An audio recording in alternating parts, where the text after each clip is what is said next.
Gostaria de convidar os irmãos a se colocarem mais uma vez em pé. Nós vamos ler o livro de Isaías, capítulo 52. Isaías, capítulo 52. Nós vamos ler do versículo de número 1 até o versículo de número 7. Eu vou estar lendo os versos ímpares e os irmãos lerão os versos pares. Isaías 52, versículo de número 1 até o versículo 7. Desperta, desperta, reveste da tua fortaleza, ó Sião.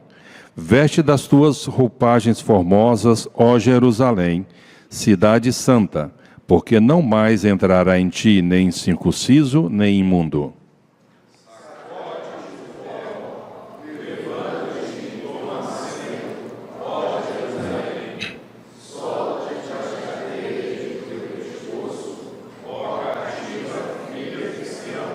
Porque assim diz o Senhor: por nada fostes vendidos, e sem dinheiro serei resgatados. Porque assim diz o Senhor Deus: o meu povo no princípio desceu ao Egito, para me habitar, e assim sem razão me oprimiu. Agora, que farei eu aqui, diz o Senhor, visto ter sido meu povo levado sem preço? Os seus tiranos sobre ele dão uivos, diz o Senhor, e o meu nome é blasfemado incessantemente todo dia. Por isso o meu povo saberá o meu nome, portanto, naquele dia saberá que sou eu quem fala. Eis-me aqui. Que formosos são sobre os montes os pés do que anuncia as boas novas, que faz ouvir a paz, que anuncia coisas boas, que faz ouvir a salvação, que diz a Sião: o teu Deus reina. Pai, nós temos adorado ao Senhor através dos cânticos, nós temos adorado ao Senhor através das orações, agora queremos adorá-lo ao Senhor através do conhecimento da tua palavra. Abra nossa mente, abra o nosso coração para entender aquilo que o Senhor tem preparado para cada um de nós. Ó Deus, a mim, eu quero ser simplesmente mensageiro da tua palavra, para que na exposição dela eu seja fiel e, refletindo mais uma vez, saia enriquecido e desafiado por aqui escrito. Eu peço também, ó Deus, que os nossos pensamentos se voltem para esse ambiente onde ouviremos o Senhor falar.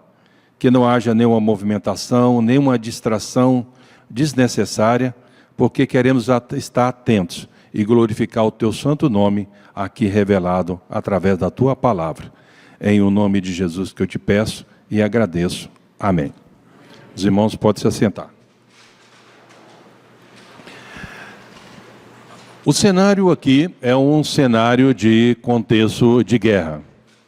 No contexto de guerra, normalmente se trata de rivalidades de duas nações. E cada uma das nações aqui, no contexto envolvidos, ficavam na expectativa que, de alguma maneira, alguém pudesse vir correndo. Certamente, o contexto revela a realidade de que um soldado ou alguém designado para o rei, ao vir correndo para mostrar para o povo, ali poderiam ter duas informações, duas notícias.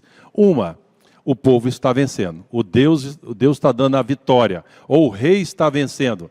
Acontecendo isso, haveria uma celebração por detrás das muralhas. A alegria em saber que haveria uma sobrevida.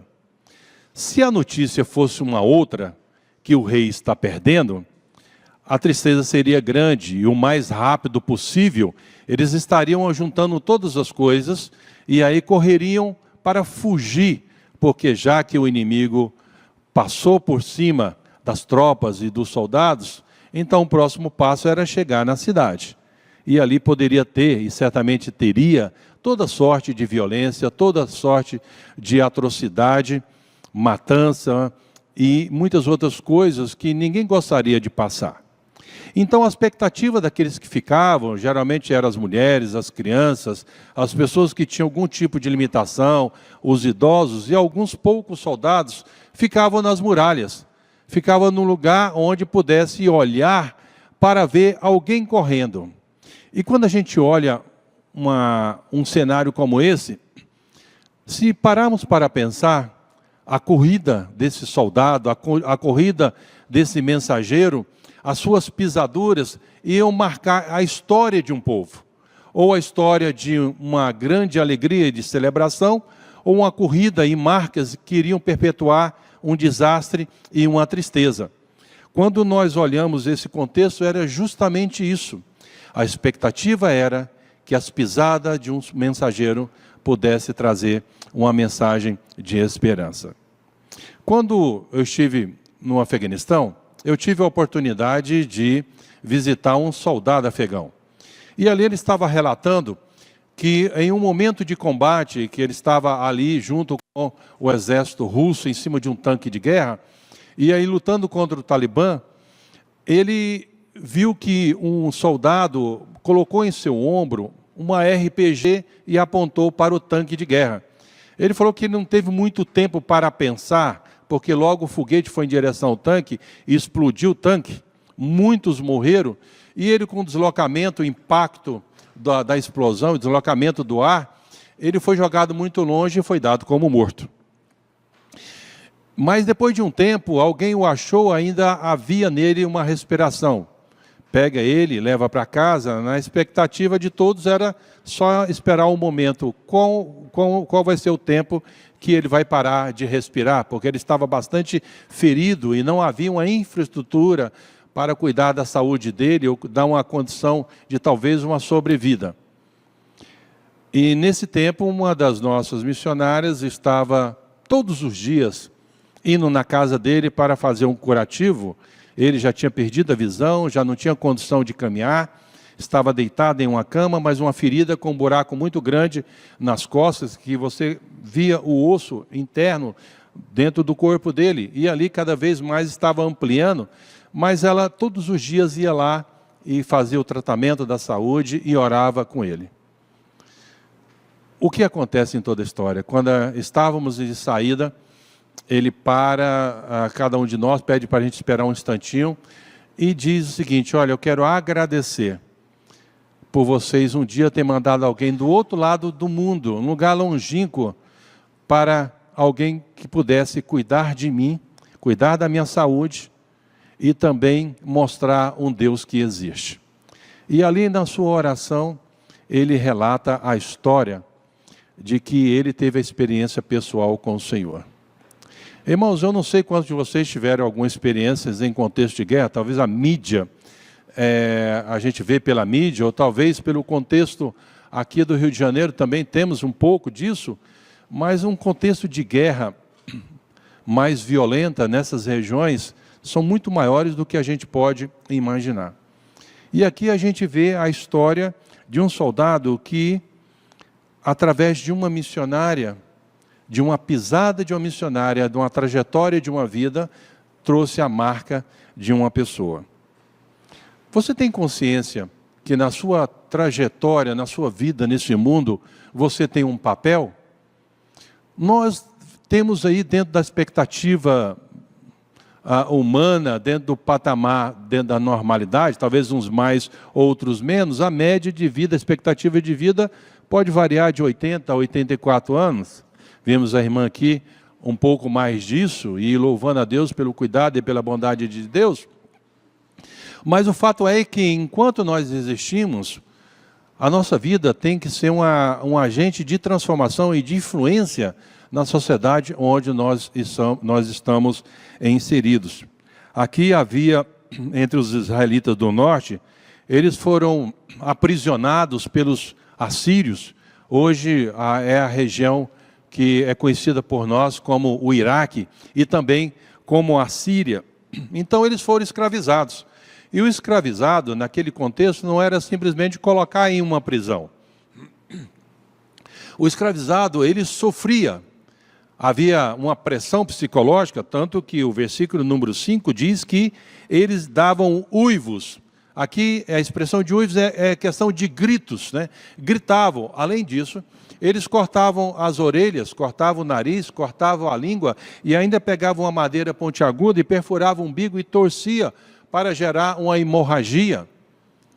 E ainda zombavam: vocês não falam tanto de Deus? Cadê o Deus de vocês? Os seus mais valentes estão aqui aprisionados, nós fazemos o que queremos com eles. Então essa era a realidade.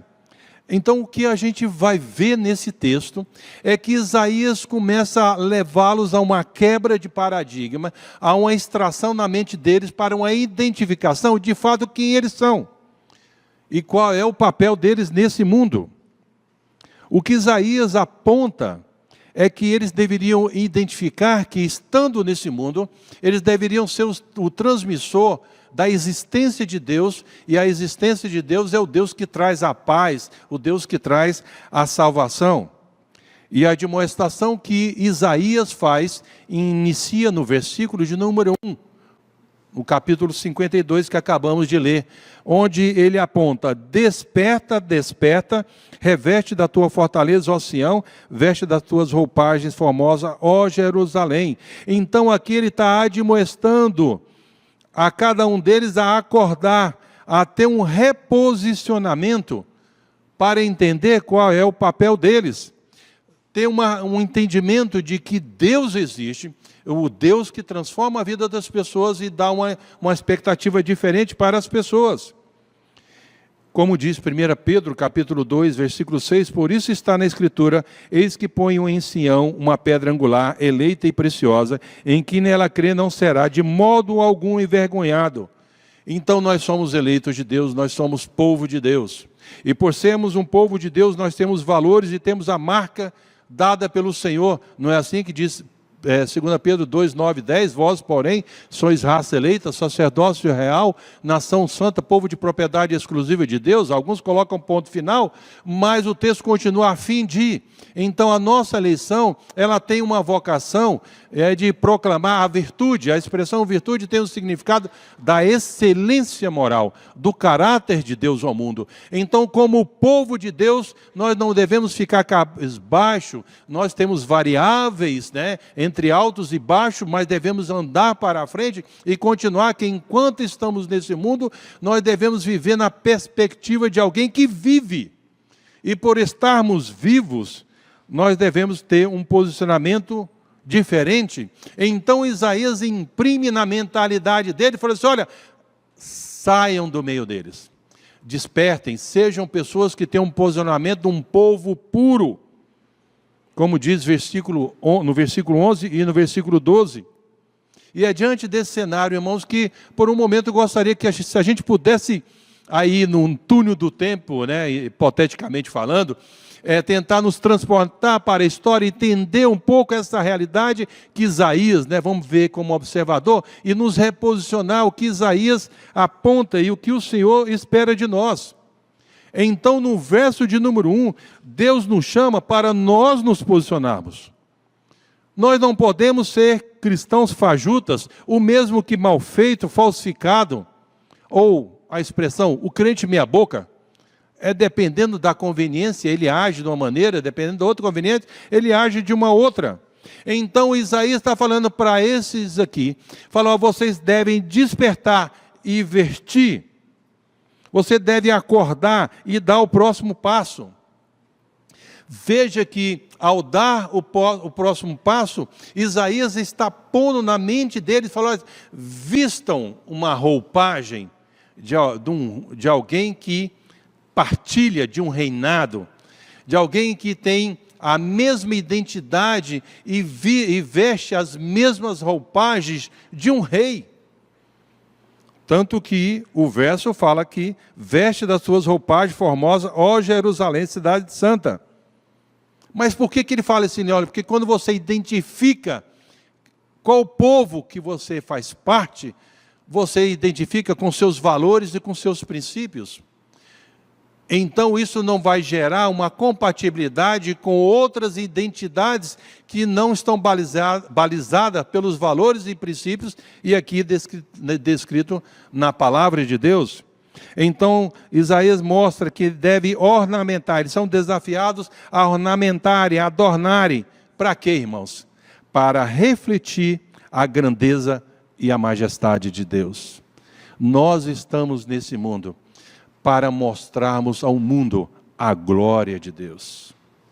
Não é a glória da igreja local, não é a glória da nossa denominação, mas a glória de Deus. Porque em tudo tem a grandeza de Deus construindo toda a humanidade, criando a vida das pessoas, criando os seres humanos, os animais, e a ornamentação global desse universo, tudo foi criado por Deus. E um dia Ele resolve amar alguém que não presta como eu e como você, ao soprar a vida. Como diz em Efésios capítulo 2, versículo 1. Então a gente vê Isaías mostrando a cada um deles que eles deveriam ter esse posicionamento, porque haviam uma moldagem no povo, uma valorização de que o que é importante é se ajustar à realidade do contexto onde eles estavam vivendo. Não era uma adaptação, um ajuste ou uma perseguição aos padrões e os valores, e aqui é descrito na palavra de Deus. É o que estamos acontecendo hoje na nossa sociedade. O que a gente vê é que nós somos pressionados a moldar os valores que nos impõem pela lei, como, por exemplo, a ideologia de gênero. E aí a gente fica pressionado a negociar valores e princípios. Irmãos, a caída da igreja, o declínio da igreja, em vários lugares no mundo, é quando elas começaram a flexibilizar os seus valores e os seus princípios. Porque o mundo olha para a igreja. Se a igreja é compatível com o valor da palavra de Deus, e aí o mundo tem outros valores, nós temos aí a diferença de identidade.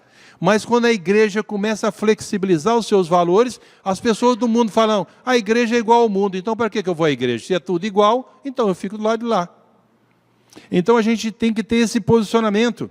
A gente tem que tomar cuidado, porque muitas vezes há infiltração de pessoas que não têm os mesmos valores, que são chamados imundos ou os incircuncisos, e havia esses invasores, esses estrangeiros que começavam a infiltrar, e aí começavam a flexibilizar o que Deus colocava como seus estatutos, como seus preceitos. E a gente olha no povo de Deus, quando ele sai do Egito e vai a caminhada dele no deserto, você vai ver que eles tinham muitas variáveis. Enquanto eles andavam com Deus, a bênção de Deus ia sobre a vida deles. Mas quando eles distanciavam de Deus e começavam a negociar os seus valores, Deus entregava aos seus inimigos. Então, o que isso nos ensina?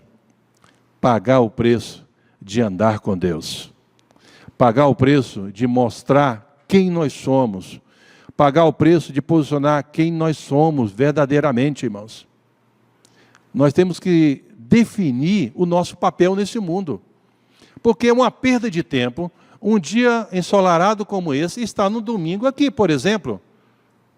Você poderia estar em casa, poderia estar descansando, poderia estar na praia, no sítio, algum lugar que pudesse trazer um certo conforto, mas se caminhamos em direção à igreja, queremos, como corpo de Cristo, adorar a Deus, mas fazer com que essa adoração, ela não fique encapsulada na estrutura física da igreja, mas seja estendida aos lugares perto, aos lugares longe, aos lugares mais inóspitos e longínquos na terra, porque a glória de Deus está transformando muitas vidas, e nós, como igreja, devemos participar dessa história.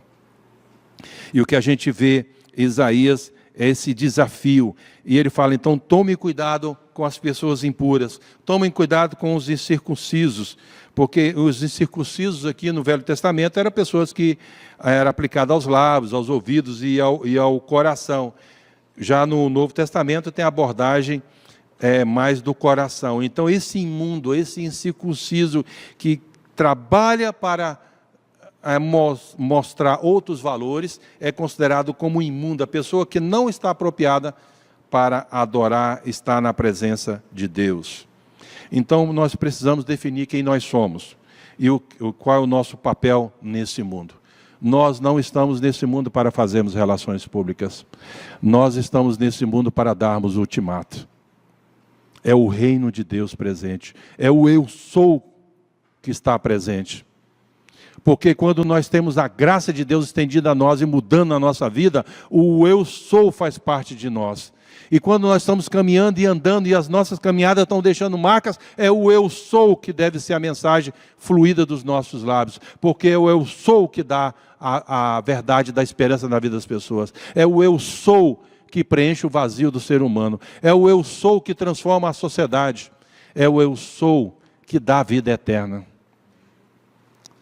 Então o eu sou faz parte daqueles que têm a marca dos valores da cruz de Cristo. E por nos posicionarmos, então nós devemos fazer essa grande varredura ao redor do mundo. Como também nós vamos ver no versículo número 2, onde Isaías nos desafia para nós nos libertarmos daquilo que nos prende. O que está nos prendendo? O que cria obstáculos ou barreiras para a gente ter uma relação maior com Deus? O que está nos atrapalhando a nos separarmos, a sermos diferentes, mesmo inseridos numa sociedade pagã, mesmo inseridos numa sociedade que cada vez mais tem depreciado os valores cristãos. E aqui havia Israel vagando entre as nações por muito tempo como povo banido, e quando ele andava em meio a esses povos, ao invés dele se posicionar e ser diferentes, ele se movia na direção de se adequar a essas realidades. E era muito comum um gesto entre os judeus, quando ele caminhava por esses lugares, aí quando ele saía, ele pega as sandálias, o que ele fazia? Ele batia uma sandália na outra. Simbolicamente, a ideia é que as impurezas agregadas na sandália não pudessem ir no mesmo lugar onde o povo dele estava. Não é assim quando nós vamos à praia? Saímos do carro, andamos na areia, vamos em direção ao mar, saímos molhados da água, calçamos as nossas sandálias e ali pisamos na areia. O que vai acontecendo? Vai agregando a areia na sandália. Quando a gente chega no carro, geralmente o motorista, o dono do carro, limpa a sandália, limpa os pés. Você quer limpar porque você não quer fazer com que a impureza entre no seu carro e suje. E era exatamente o que os judeus faziam simbolicamente. Então, era uma forma que indicava que não queria nada daquele povo pagão, nada daqueles costumes pudesse trazer para dentro do povo de Deus. E a gente tem que também fazer essas reflexões de coisas que estão acontecendo ao redor do mundo, e muitas vezes a gente vai trazendo para a igreja como o comum. Irmãos, a igreja deve ser a luz nesse mundo. A igreja tem que ser o farol na cidade. Nós temos que ser como igreja, como a graça de Deus que estende a nós, o reino de Deus ambulante, porque todos nós que fomos impactados pela graça de Deus, onde caminhamos, deixamos marcas que podem transformar vidas e perpetuar a transformação de pessoas. Então, é o reino de Deus ambulante. Então, onde nós estamos, não estamos referindo à igreja física, mas todos nós, onde nós caminhamos, onde nós nos relacionamos, devemos trazer e levar a mensagem do reino de Deus. Mas o povo estavam vivendo como verdadeiros zumbis. Não é assim que nos dias atuais nós vivemos muitas vezes como verdadeiros zumbis? Principalmente quem está com os smartphones. Nós não queremos perder o sinal da antena do celular. Nós não queremos perder ali o momento de acabar a bateria. Eu tenho dito que se a gente sai de casa, na metade do caminho a gente lembra que esqueceu a Bíblia, o que é que a gente faz? Vem para a igreja assim mesmo. Mas se a gente sai de casa, na metade do caminho, lembra que esqueceu o smartphone, o que é que acontece? É tremedeira, é suadeira, ansiedade, síndrome de pânico. Quem dera se as nossas igrejas tivessem aqueles antenas de celular que quebra a relação entre o smartphone e as telefonias. na hora do culto. Porque a concorrência é muito grande, né? As pessoas não deixam no modo avião, não querem perder a conexão. O mais importante é estar conectado com o mundo, mas não tão conectado com Deus. Então a gente, muitas vezes, o nosso comportamento nos leva a ser verdadeiros zumbis nesse mundo. Estamos andando para um lado, para o outro, mas não temos uma missão. A nossa existência não faz história na vida de algum ou de muitos. Quem somos nós? Será que é só viver, buscar um bom emprego, um bom trabalho, entre outras coisas, e esperar a volta de Jesus? É muito insignificante agirmos dessa maneira. Enquanto inseridos, nós devemos ser, ambulantemente falando, a mensagem do reino de Deus aonde nós formos. Nós temos que romper a barreira da mesmice, romper a barreira de que o mundo somente a estrutura local, é somente aqui. Pessoas estão passando por nós o tempo todo, estão gritando no silêncio, está nos faltando a sensibilidade do Espírito Santo para ouvir os seus gritos. E nós temos a única mensagem que pode transformar a vida das pessoas. Aqui revelado na palavra de Deus. Você pode almejar muitas coisas.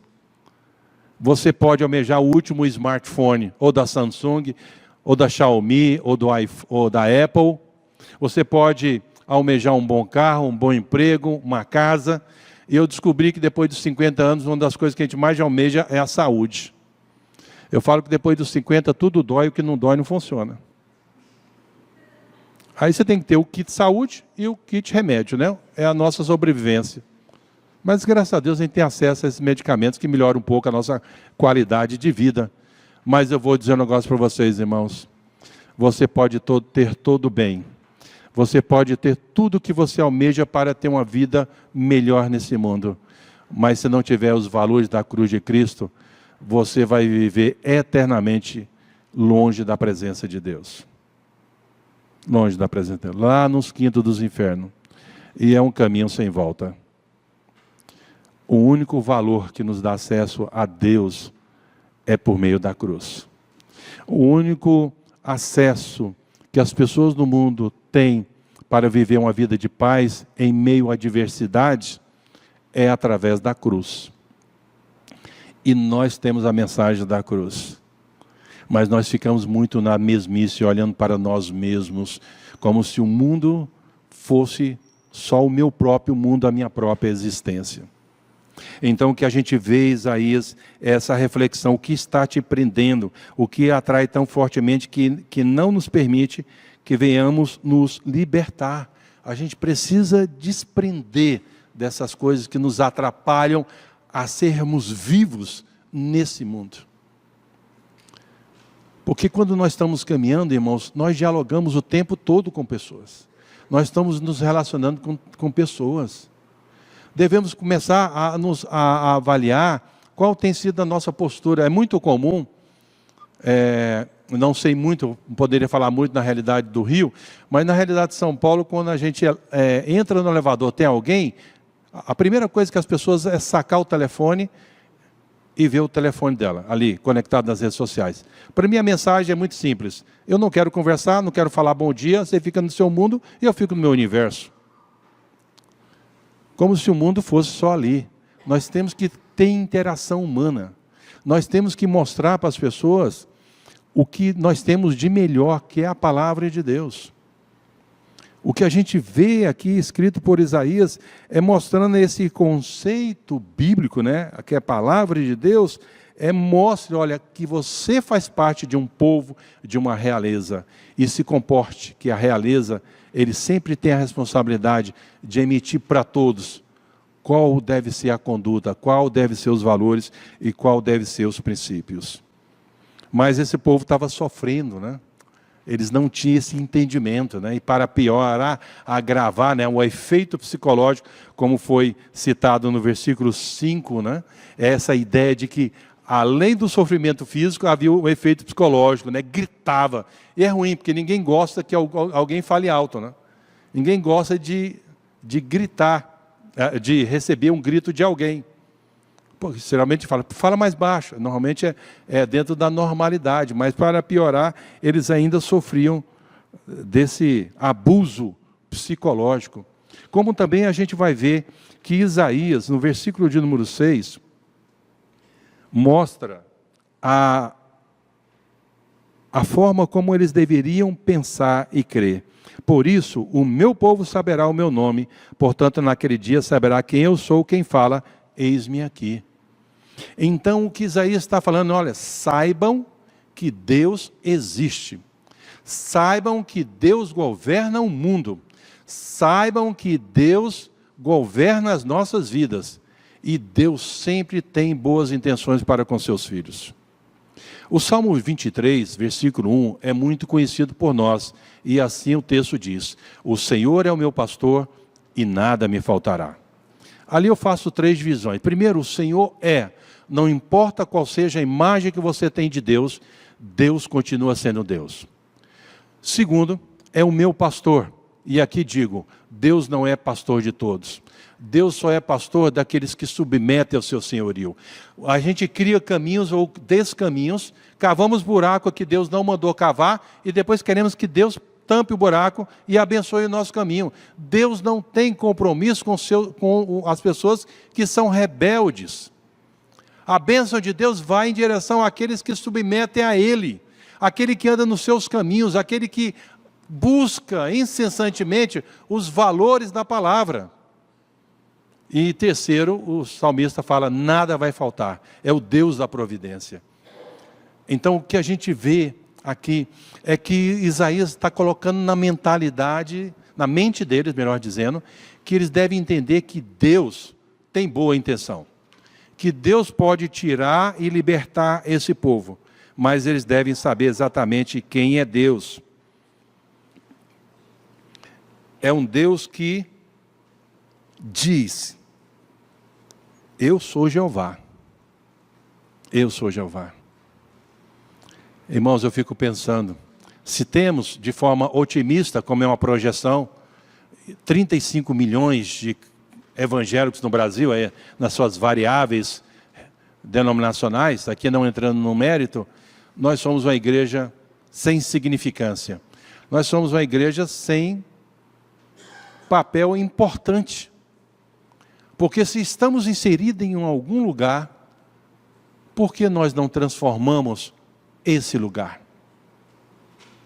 Vocês viram nas Olimpíadas, algo que para mim não foi muita novidade, que uma parte da delegação da Ilhas Fiji, eles, em alguns momentos que eles estavam no intervalo, eles cultuavam a Deus e cantavam, e ali as vozes ecoavam, ali no lugar onde as pessoas ficavam hospedadas. Um dos momentos mais críticos da Ilha Fiji, um dos momentos de maior conflito, que eles estavam na iminência de uma guerra civil, o presidente do país foi em cadeia nacional pedir à igreja, não a outros, não ao sistema político, mas à igreja, para orar, para que Deus pudesse manifestar a graça dele naquele país, e assim trazer quietude e trazer paz. E no término do seu discurso, o que acontece? Ele lacrimejando, ele compartilha que ele foi alcançado pela graça de Deus e Deus transformou a vida dele. Então é somente a graça de Deus que pode mudar a vida das pessoas, irmãos. Você pode trazer o alívio ao sofrimento humano, mas só a graça de Deus, que no dia eterno vai enxugar toda a lágrima. No dia eterno, pessoas de várias línguas e várias nações estarão diante do Senhor e dirão, santo, santo, santo é o Senhor. Mas até aquele dia, a maior alegria que deve gestar no nosso coração é a alegria da salvação. E aí vamos caminhando. E enquanto nós estamos caminhando, vamos fazer uma grande varredura do amor de Deus. Então, por sabermos quem é o nosso Deus e a mensagem que isso implica, o nosso envio, aonde quer que for, devemos transmitir a mensagem da salvação.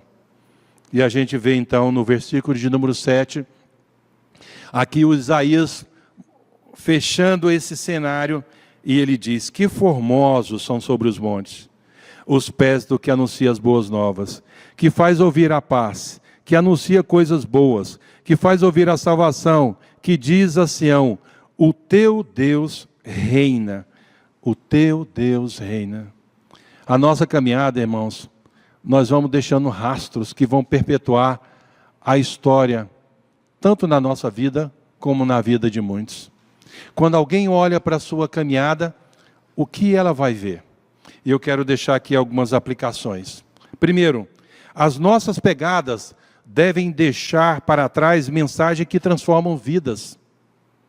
Onde você vai, onde você relaciona com alguém, a sua mensagem deve fluir através da sua vivência, da sua fala, algo que vai transformar a vida de alguém. Segundo, as nossas conversas atuais nos corredores e bastidores devem destacar os valores da fé cristã.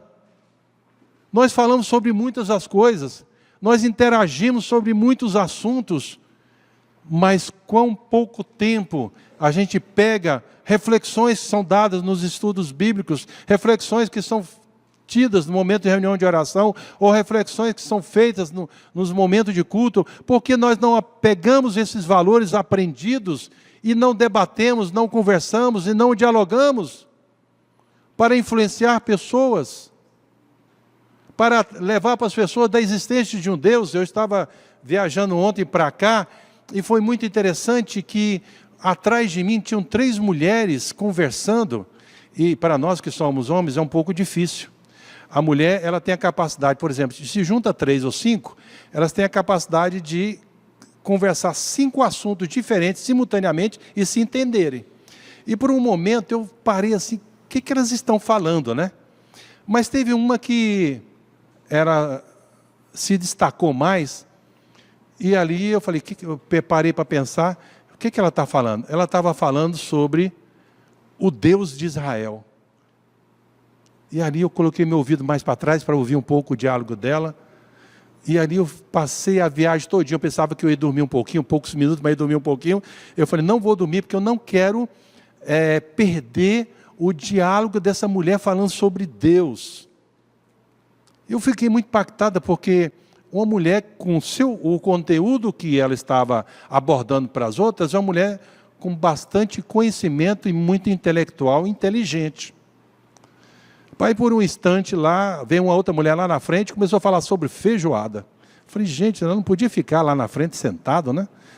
Aí quando terminou, eu levantei, o avião pousou, e eu disse para ela, olha, muito obrigado pela aula que você deu. Eu só não gostei da conversa da feijoada.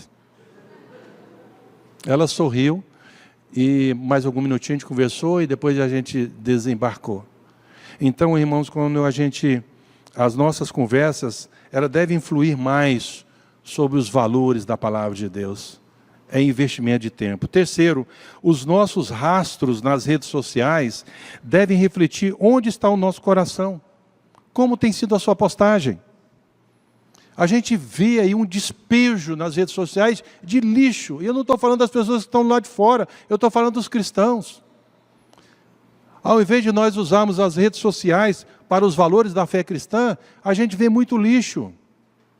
Tome cuidado, porque o mundo está olhando as nossas redes. Se você fala que ama a Deus, por que as suas postagens não refletem esses valores e esses princípios?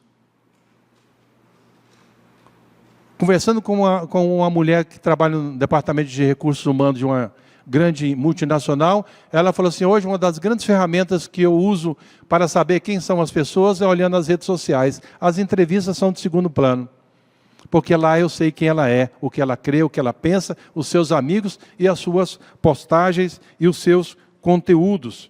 Então, se nós dissermos que amamos a Deus, por que não investimos o nosso tempo nos conteúdos de uma plataforma hoje que você dialoga de forma global? Então, se nós queremos ver pessoas que deixam marcas, nós devemos ver os seus rastros, não de cargos que assumiram na vida da igreja, e sim de pessoas que viveram refletindo o caminho da cruz de Cristo. Onde nós pisamos, deixamos marcas que perpetuam. E se alguém olha para a sua trajetória, para as suas pisaduras, qual é o rastro que você está deixando. Os nossos pés como cristãos devemos ser pés formosos. E finalizo contando algo que eu tive a grata e a bênção de dialogar com um soldado do leste europeu. E ele falando um pouco da guerra, um país dele que vive muito conflito naquela região. E ele falando que ele ficava muitas horas no bunker ali, vigiando soldados inimigo. Ele falou que não podia descansar, porque a qualquer momento, se ele distraísse, o soldado poderia vir e matá-lo. E o objetivo dele era matar o inimigo, porque se matando ele, o próximo passo é chegar na cidade, chegar nos amigos, nos familiares, enfim, aí poderia ter toda sorte de atrocidade. E eu falei para ele, você não tinha medo desse momento? Não havia terror, porque era bomba para lá, bomba para cá, tiro aqui para ali. Ele falou, não, o meu único objetivo era não ser morto. E o outro objetivo é, se aparecesse um inimigo, eu tinha que matá-lo. Mas por um instante, no diálogo que eu tive com ele, para por um instante e diz o seguinte, mas teve um momento que algo me perturbou. Eu falei, era algum inimigo aproximando? Não. O que me perturbou é algo que estava dentro da minha alma. Eu não conseguia decifrar, eu não conseguia diagnosticar o que estava batendo a minha alma. Meu coração estava aflito, eu não sabia exatamente. E por um momento, naquela noite ali, sombria e tenebrosa, eu olho para o chão e vejo um pedaço de papel. E eu fiquei olhando para aquele papel e fiquei me perguntando, o que está escrito naquele papel? Eu não podia ligar a lanterna porque traria a identificação do lugar onde ele estava. Mas ele ficou curioso, ele falou que abaixou o máximo que pôde, pegou a lanterna e foi iluminando até chegar no papel, pegou no papel e começou a ler. Sabe o que estava escrito no papel, irmãos? A minha paz vos dou. A minha paz vos dou. E numa zona de guerra, ele converte ao cristianismo. Hoje ele é um líder da igreja, no leste europeu. O filho dele se tornou pastor da igreja. Eu tive a grata satisfação de conhecer e dialogar com ele. Mas me vem a pergunta até hoje. Quem foi o pé formoso que deixou aquele folheto lá? Muitas vezes a gente pensa que Deus só vai até onde nós vamos, mas Deus está lá, usando muitas pessoas e transformando vidas. Nós precisamos de pessoas que tenham os pés formosos, que deixam rastros que vão transformar vidas. Isso que é o mais importante. Isso que é o mais relevante. Pai, encrava a Tua palavra em nosso coração, para nós não pecarmos contra Ti. Obrigado por essa reflexão, onde Isaías leva o povo a despertar, a se posicionar. E queremos, ó Deus, receber essa mensagem como a palavra do Senhor, para que possamos, através da nossa existência nesse mundo, nos tornarmos pessoas que vão deixar marcas, que vão transformar vidas. Que as nossas pisaduras sejam pés formosos, para a glória do Teu santo nome. Em o nome de Jesus. Amém.